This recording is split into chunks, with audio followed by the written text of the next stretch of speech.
వెంకటేష్ తమ్ముడు వెంకటేష్ ఏమీ చదువుకోలేదు. చదువుకున్నా వెంకటేష్? ఏం చదువుకోలేదు కదా. రావు మహబూబ్ నగర్ నుంచి మన ఆఫీస్ కి బండి మీద వచ్చేటోడు. ఇప్పుడు నా దగ్గరికి వచ్చి కూడా ఒక 3-4 నెలలు అవుతుంది. గత ఎన్ని సంవత్సరాల నుంచి కోర్టులో కేసు ఫైట్ చేస్తున్నాం అక్కడ లోకల్లో? 11 సంవత్సరాలు. అవునా? 11 సంవత్సరాల నుంచి వాళ్ళ తాతకు గవర్నమెంట్ ఇచ్చినటువంటి భూమి వాళ్ళ నాన్నకు రావాలి, ఆ తర్వాత ఆయనకు రావాలి అని చెప్పి పెద్ద యుద్ధమే చేసినాడు. కానీ ఎక్కడ ఆయనకు న్యాయం జరిగినట్టు అనిపించలే. సరే ఏదో మనల్ని నమ్మిండు, మన దగ్గరకు వచ్చినాడు. వస్తే 3 నెలలు నా దగ్గరకు వచ్చే క్రమంలో మహబూబ్ నగర్ నుంచి బండి మీద 2 వీలర్ మీద వచ్చేటోడు. అవునా? 2 వీలర్ మీద బైక్ మీద వచ్చేటోడు.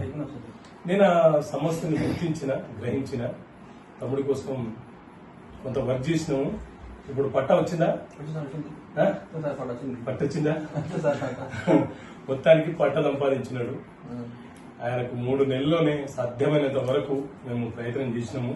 ఎంఆర్ఓ గారు కూడా చాలా కోఆపరేట్ చేసినారు. ఎందుకంటే ప్రభుత్వం వీళ్ళకి ఇచ్చినటువంటి భూమిని వేరే వ్యక్తులు వాళ్ళ పేర్ల మీద రికార్డులోకి తీసుకొచ్చి పొజిషన్ ఆక్రమించి కొంత ఇబ్బందులకు గురి చేసినారు. సో మొత్తానికి పట్ట వచ్చేటట్టు చేశాము. సో 4 ఎకరాలు 2 గుంటలు పట్ట వచ్చింది. మొత్తానికి తమ్ముడు వెంకటేష్ దూరం నుంచి అయినా నిరక్షరాస్యుడైన తమ్ముడు చాలా తిరిగి 11 సంవత్సరాలు కోర్టు చుట్టూ తిరిగితే చాలా వరకు చట్టం మీద నాలెడ్జ్ వచ్చేస్తుంది. సో ఆ స్వీట్ కూడా తీసుకొచ్చినాడు. స్వీటు పట్టు తిను నువ్వే. సంతోషంలో ఆ తమ్ముడికే మొత్తానికి మర్చిపోకుండా వచ్చాడు. తిరిగి ఆర్డర్ వచ్చి ఆయనకు పట్టు వచ్చిన తర్వాత కూడా మర్చిపోకుండా మన దగ్గరికి వచ్చినాడు. అవునా? ఏదైనా చెప్పేది ఉందా? చెప్పు.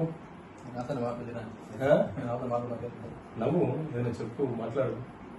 మొదటి అంటే సార్ బాగానే సాయం చేసిండు. తొందరగా పట్టయింది.